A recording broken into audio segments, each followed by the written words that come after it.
The fluorescent lights in that courtroom had a flicker to them, the kind that gives you a headache if you stare up long enough. I remember noticing that detail because I needed something to focus on other than the sound of laughter coming from the other side of the room. My wife's attorney had just leaned over to whisper something in her ear, and both of them looked at me at the same time, then looked away the way people do when they want you to know they're talking about you.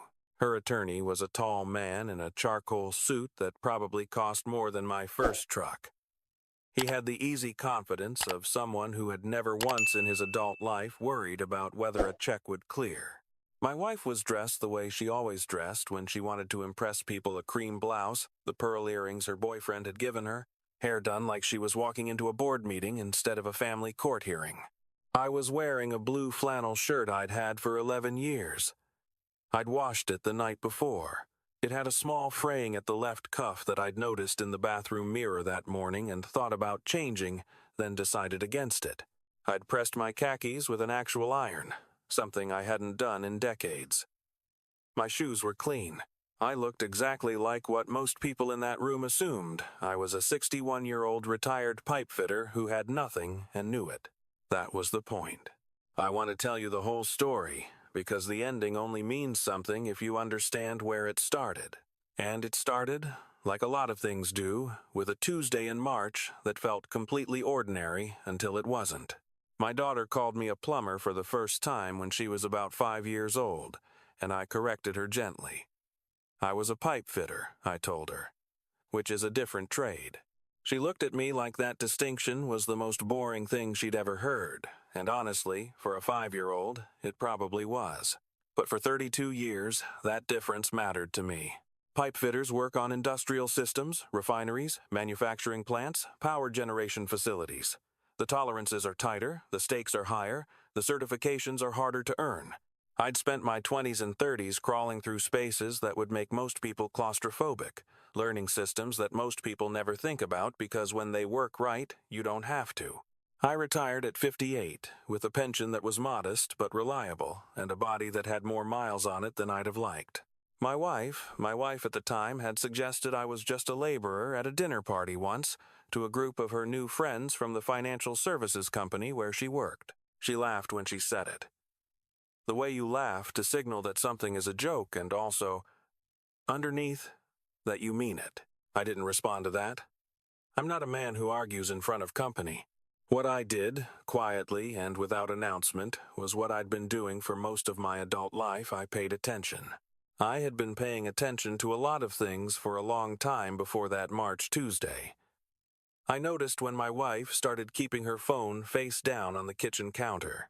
I noticed when she started taking longer to respond to texts, then started responding in shorter sentences, then started putting her phone in her purse entirely when she came home, something she'd never done in 30 years of marriage. I noticed the new gym membership that she used at 6 a.m. on Saturdays, which was strange because she'd never been a morning person, not once in our entire marriage. I didn't say anything. I'm 61 years old. I've seen enough of the world to know that confrontation before you have complete information rarely ends in your favor. What I did was start keeping records. Not because I'm the kind of man who obsesses over things. I'm not. I kept records because I'd spent my entire career in an industry where documentation saves lives. You write down what you found, what you did, what you changed, and when. You keep the paperwork because someday something will go wrong, and the paper trail is the only thing that tells the real story. That habit doesn't leave you when you retire. It just finds new applications. By the time my wife sat me down on that Tuesday in March and told me she'd been seeing someone for 14 months and she wanted a divorce, I had 11 months of documentation in a folder on my laptop. Dates, observations, screenshot records of our joint accounts where small withdrawals had been consistent and regular for just under a year. Nothing illegal on her part. It was our money and she had every right to it. But the pattern told a story. More important than any of that, I knew who he was. Her boyfriend was a man named, well, I'll just call him what he was, which is her boyfriend. He worked in private equity. He was 53, which is to say 8 years younger than me and 8 years older than my wife. He had an apartment in the city and a lake house that he mentioned frequently at the dinner parties I had started to hear about secondhand through my daughter. He drove a car that cost more than some houses in our county. He was, by all appearances and by my wife's enthusiastic description, a man who had figured out how money worked in ways that people like me never would. What I knew, because I had spent several months paying careful attention to things that were a matter of public record if you knew where to look, was that the SEC had opened a preliminary inquiry into his firm approximately 8 months before my wife told me she wanted a divorce. I knew this not because I had any special access, but because I had a friend I'd worked with for 12 years at the plant, a man who had retired from the union and started doing paralegal work for a firm that did securities litigation. I'd had coffee with him, mentioned casually what was going on in my life, and he had mentioned, equally casually, that the name I brought up was one he recognized from some documents that had crossed his desk. He didn't tell me anything confidential. He didn't have to. He just confirmed that the name was familiar to him in a professional context, and that I might want to be thoughtful about how I structured my own financial situation going forward. I thought about that conversation for a long time. Then I made some phone calls. The thing about working in industrial trades for 32 years is that you accumulate relationships with a specific category of people: federal safety inspectors, OSHA compliance officers, environmental regulators. These are not glamorous people. They are mostly methodical, detail-oriented individuals who have spent their careers being ignored at cocktail parties and respected enormously in courtrooms. A few of them become friends, the way colleagues become friends when they've worked through enough difficult situations together. One of those friends had retired from OSHA and moved into a role I will describe only as Federal Financial Crimes Consultation, which sounds vague because I'm being deliberately vague. He is not someone whose name I'll include. He and I had not spoken in 4 years when I called him in April, 2 months before my wife formally filed for divorce. We talked for 2 hours. He asked me questions in a very specific sequence, and I answered them. At the end of the conversation, he said, "Don't change anything about how you're living. Don't move money. Don't say anything to anyone. And get yourself a good attorney, not a divorce attorney, a financial attorney who does divorce work." I followed that advice exactly. The attorney I found was a woman who worked out of a small office on the second floor of a building that looked like it hadn't been renovated since 1987. She had no receptionist, a coffee maker that made a sound like a small engine struggling to turn over, and a wall of bookshelves that ran floor to ceiling. She had been doing this work for 26 years. She charged $340 an hour, which was less than half what my wife's attorney charged, and she told me on our first meeting that she did not believe in billing for phone calls under 10 minutes or for email exchanges that could have been phone calls. She was the best money I ever spent. We spent 4 months preparing. During those 4 months, I did not change my routine. I mowed my lawn on Sundays. I had coffee with my neighbor on his porch on Tuesday mornings. I attended my daughter's school board meetings with her, where she served as a parent volunteer.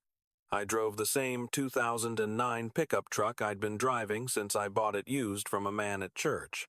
I wore my regular clothes.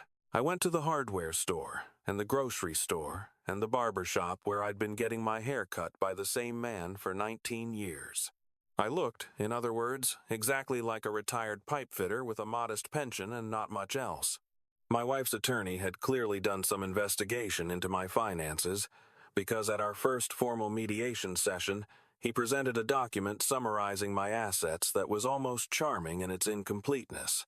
He had found my pension. He had found my checking account and my savings account, which together contained a respectable but not spectacular amount of money. He had found the house, which we owned jointly and which had appreciated since we bought it.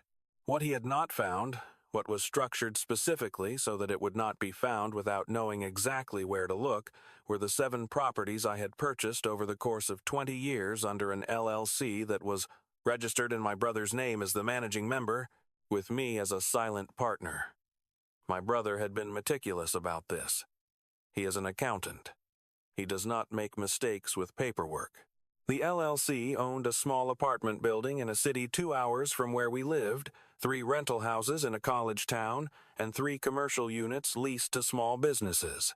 The income from these properties went into accounts that were associated with the LLC, not with me personally. I received distributions twice a year that I reported accurately on my tax returns as passive income from a business investment. None of this was hidden in any illegal sense. It was simply structured. And because my wife had never been particularly interested in the details of how I managed money, she considered that to be my department, which was fine with me. She didn't know the details of what existed to find. Her attorney had done a standard asset search. A standard asset search would not find what he was looking for. The day of the hearing arrived in September, and I remember the weather was that particular kind of early fall that happens in the Midwest, cool in the morning, warm by afternoon, the light coming in at an angle that makes everything look like it's being photographed. I drove myself to the courthouse. I parked in the public lot, paid the meter, carried my folder of documents in a manila envelope under my arm, and walked in wearing the flannel shirt and the pressed khakis. My attorney met me in the hallway outside the courtroom. She looked at my shirt without any expression and said, "Good." I had asked her, 2 weeks prior, whether I should wear a suit. She had told me to wear whatever I would wear to a nicer family dinner. Not a funeral, not a wedding, a family dinner. She said it mattered that I look like myself, and that looking like myself would be useful. She was right, though I'll get to why in a moment. My wife and her attorney were already inside when we entered. She was sitting very straight, the way she always sat when she was performing composure. Her attorney had his documents arranged in neat stacks and a yellow legal pad on which he had already written several lines of notes. He looked up when I walked in, then looked at my shirt, then looked at my attorney, and something moved across his face that I can only describe as satisfaction. The kind of satisfaction that comes from confirming a low expectation. My wife leaned over to him and said something that I was too far away to hear. He responded without looking up from his notepad. She laughed once, quietly, then arranged her face back into composure. I took my seat. The judge came in at 9:15. She was a small woman in her mid-50s, with reading glasses on a chain around her neck, and the air of someone who had seen every variety of human dispute and had long since stopped being surprised by any of it. She reviewed the case number, confirmed the appearances of counsel, and settled in. The first hour was procedural, establishing assets, confirming property holdings, discussing the terms of the pension division. My wife's attorney was measured and thorough. He spoke about the house, the accounts, the pension. He made a passing reference to my limited financial resources that he framed carefully, technically accurate based on the information he had, but carrying a tone that I recognized. It was the same tone my wife had used at that dinner party, the tone of someone describing something beneath consideration. I looked at the judge while he spoke. She was writing notes. My attorney responded by asking a series of questions about the timeline of the marriage and the date of separation. Procedural, patient, nothing that would signal what was coming. Then the judge asked me directly if I had any assets, income sources, or financial interests that had not been disclosed in the formal documentation submitted to the court. I said, "Yes, Your Honor, I do." The room changed temperature. Not literally, but in the way rooms do when something unexpected enters them. My wife turned to look at me. Her attorney stopped writing. My attorney placed a document on the table in front of me, and I walked the court through it. The LLC, the properties, the income, the tax returns going back 12 years that showed the passive income reported accurately every single year. The valuation of the portfolio, prepared by an independent appraiser, which came to a number that made my wife's attorney set down his pen. He picked it up again. He set it down again. My wife said, very quietly, "What is this?" I didn't answer her. I looked at the judge. The judge looked at the documents for a long moment. Then she looked at my attorney. Then she looked at me, over the top of her reading glasses, and she said, "Mr." And she said my name, my full legal name, which is also the registered name of one of the LLC's managing partners through a family trust arrangement my brother had set up 17 years ago. Her clerk, who had been typing steadily throughout the proceedings, stopped typing. He looked at something on his screen. Then he looked up at the judge. He typed something, looked at the screen again, and quietly rose from his chair. He crossed the room and handed the judge a folded note. The judge read it. She looked at me. She looked at my wife's attorney. She said, she stood. We all stood. She left the room. My wife turned to look at me. Her face had done something complicated that I hadn't seen it do before. Not anger. Something past anger. Something that looked like the floor dropping out from under a person. What did you do? I said I disclosed my assets, like I was required to do. Her attorney put his hand on her arm and said, "Don't say anything." The recess lasted 14 minutes. I know because I counted. I sat in the hallway on a wooden bench with my attorney, who drank coffee from a travel mug and said almost nothing. Once she said, "You okay?" And I said I was fine. She nodded, like she already knew that. When we went back in, there were two men standing near the side entrance to the courtroom who had not been there before. They were wearing suits, both of them. They had a specific posture that I recognized from my years of dealing with federal inspectors. The posture of men who are there in an official capacity and know it and want you to know it. The judge came back in. We sat. She said, "It has come to the court's attention that there are pending federal proceedings relevant to certain financial matters that intersect with this case." She looked at my wife's attorney. "I've been informed that your client's partner," this was her word, partner, meaning my wife's boyfriend, is the subject of a federal grand jury investigation, and that there are assets potentially associated with your client that may be subject to forfeiture proceedings. My wife's attorney said, "I was not aware." The judge said, "I understand." One of the two men near the side entrance walked forward and handed a document to the judge's clerk. The judge reviewed it. She said, "Mrs." and she said my wife's name. My wife said, "Yes, it appears federal authorities have a hold on certain accounts that were established in your name over the past 14 months. I'm going to have to address those details before we can proceed with the asset division in this case." My wife looked at her attorney. Her attorney was reading a document that had just been placed in front of him. His jaw was doing something involuntary, a tightening that happened, and then he controlled it. My wife said, in a voice I hadn't heard from her before, not angry, not composed, just small, "I didn't know." I didn't know what he was doing. The judge said, "That's a matter for federal authorities to determine, not for this proceeding." One of the two men approached the table on my wife's side. He said something to her attorney in a low voice. Her attorney nodded once, then put his pen down on his legal pad, not setting it down carefully the way he'd been doing all morning, just putting it down, the way you put something down when you've stopped needing it. He said to my wife, "We need to stop this proceeding." She said, "What does that mean? What is happening?" He said, "We need to step out and I need to call my office." She said, "I don't understand what is happening." I sat across from her and I thought about 30 years. I thought about the early years when we were young and broke and she would pack a lunch for me before the early shifts and leave notes in the bag sometimes, small folded papers with things she'd drawn or lines from songs she liked. I thought about our daughter being born and the way my wife had cried and laughed at the same time, something I had never seen a person do before that moment. I thought about all of it. I did not feel satisfied. I want to be clear about that. Satisfaction is not what I felt. I felt tired in a specific way, the kind of tired that comes from carrying something heavy for a long time and finally being able to set it down. The judge called another recess. My wife and her attorney went into the hallway. The two men followed. My attorney looked at me. She said, "The accounts they're referring to, your wife held joint beneficiary status on several of them. That's the complication for her." I said, "I know." She said, "You've known about this investigation for a while."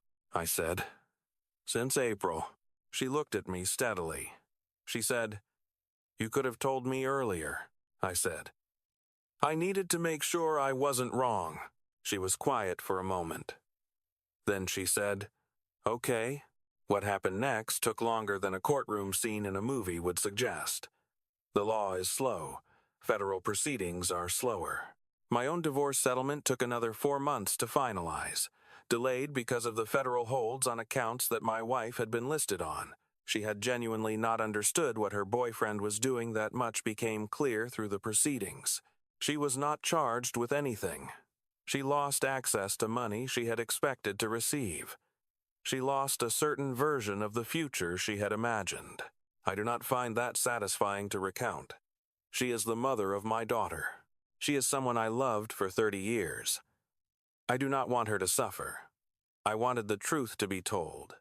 And I wanted it told through the right channels, in the right order, with complete documentation. That's all I ever wanted from any of it. Her boyfriend's situation was worse. I will say only that the federal inquiry my contact had alerted me to became, over the following months, a federal case, and that case moved forward with the kind of deliberate inevitability that federal cases tend to move with once they have momentum behind them. He was someone who had made certain choices over a long period of time, and those choices had a weight that caught up with him. That is the most I will say. The house was sold. The pension was divided according to the terms my attorney had negotiated, which were favorable to me in ways that reflected the asset discrepancy the court had documented. I took my half of the equity from the house and I bought a smaller place, a house on a quiet street with a garage large enough for a workbench and a ride-on mower. I have a garden now that my neighbor's wife helped me start. I grow tomatoes and peppers and more zucchini than any one person needs. My daughter came to help me move in. She is 31 now, and she teaches 3rd grade at the same school she attended when she was 8 years old, which I find beautiful in a way I couldn't have fully articulated when she was younger. She carried boxes with me and ate pizza on the floor of the empty living room and said, at one point, "Dad, were you ever scared?" I thought about that. I said, "Of what?" She said, "Of any of it. Of how it might go." I told her the truth. I said I was scared, but not of how it might go. I was scared of becoming someone who let things happen to him, instead of someone who understood what was happening. Those are different fears, and only one of them is worth acting on. She looked at me for a moment, and then she said, "That sounds like something you'd cross-stitch on a pillow." I laughed, for the first time in what felt like a long time. I go for a walk most mornings now, early enough that the neighborhood is quiet and the light is just starting. I pass the same houses in the same order every day. There's a retired mailman 3 blocks over who waves at me from his porch. There's a woman who walks a large dog at the same time I'm out. And we have developed the kind of wordless acquaintance that consists entirely of nodding and occasionally commenting on the weather. I think about that courthouse sometimes. I think about the way the fluorescent light flickered, and the sound of my wife laughing at something her attorney said, and the way her attorney set his pen down when he heard the numbers. I think about the judge reading that note and looking at me over her glasses. I spent 32 years in a trade that most people don't think about. I learned systems that most people assume someone else is handling. I learned that the most dangerous situations are the ones where everyone assumes they already know what's going on. I wore a flannel shirt to the most important legal proceeding of my life because my attorney told me to look like myself. Looking like myself, looking like a retired man who spent his life working with his hands and not much else was the last piece of a very long strategy. When the judge read my name, she was reading more than just the name on the court documents. She was reading a name attached to 18 years of real estate records, 12 years of tax returns, a family trust established by a careful accountant brother who had never once made a clerical error, and a financial consultation that had, months earlier, been brought to the attention of people whose job it is to pay attention to these things. My wife's attorney had looked at my flannel shirt and known, with total certainty, exactly what kind of man he was dealing with. He was wrong in every direction.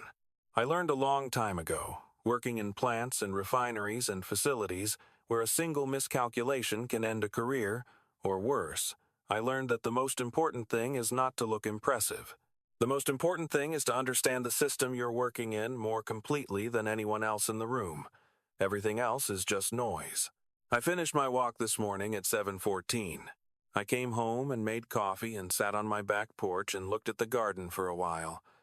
The tomatoes are coming in faster than I can eat them. I've been leaving bags of them on the neighbor's porch, which is the kind of problem I don't mind having. The mower needs an oil change. I've been putting it off. I'll do it Saturday. I'm not a man who needs the last word. I've never been that man. But if there's something I'd want anyone to take from what happened to me, it's this: be careful about who you decide to underestimate. Be careful about assuming that a man's shirt tells you anything real about what he knows, what he's done, what he's prepared. I've been in rooms all my life where people looked at my clothes and stopped looking. I've learned to find that useful. The coffee is good this morning. The light on the garden is good. It's a good day to be exactly who I am.